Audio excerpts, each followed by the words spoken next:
เดี๋ยววันนี้เรามาลองไฟกันนะครับเฮดแลมป์ของ Nightcore NU 25นะครับเรามาเทสไฟกันครับ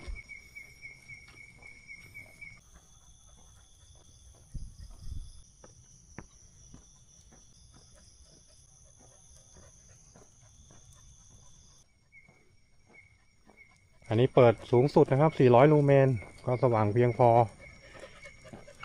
ก็เห็นชัดเจนเลยนะครับลำแสงก็พุ่งนะพุ่ง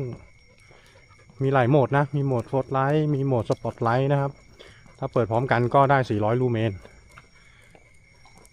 ลำแสงก็พุ่งไกลอยู่นะครับ